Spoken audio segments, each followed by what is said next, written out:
Well, thank you, Senator Durbin, Senator Schumer, Senator Stabenow. You know, I have to say at the beginning of this year, I held out some hope that President Trump was serious about what he said over and over on the campaign trail, that he was going to put workers first and fight for the middle class.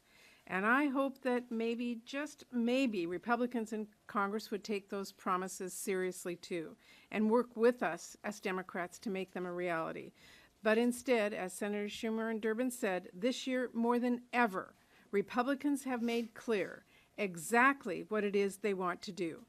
Take from the very people President Trump said he would help and give it to the wealthy and special interests. Now, thanks to the work of people across the country who stood up and fought back, Republicans have not always succeeded. But one way they've jammed through their damaging agenda is by rolling back rule after rule designed specifically to protect our workers and retirees and students and women.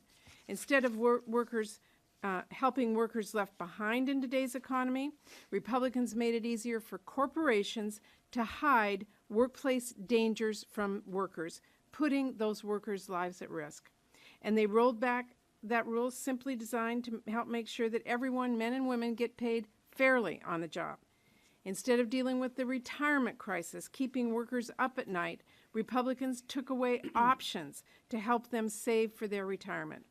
And rather than simply leaving key protections in place that were designed to help all students get a high-quality public education, which really should not be controversial, Republicans acted to undermine those guardrails.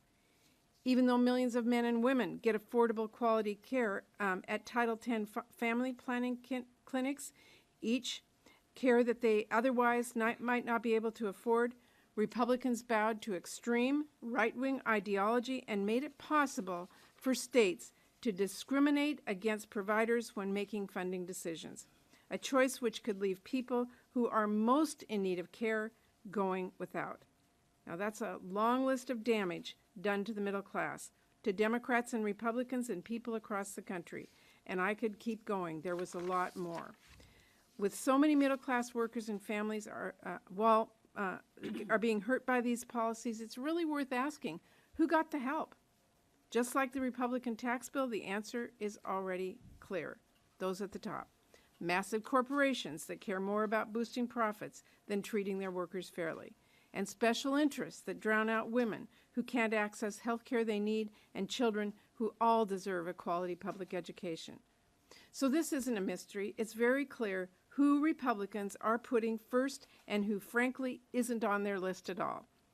But the massive burden they put on the middle class is wrong for families and for our country as a whole. This isn't the direction we should be headed in. Democrats know that, and you better believe that people across the country know it. We are headed into 2018 ready to fight back harder than ever against the backward policies and even more backwards priorities this Republican-controlled Congress is forcing on our families and on our communities. Senator Stabenow. Thank you.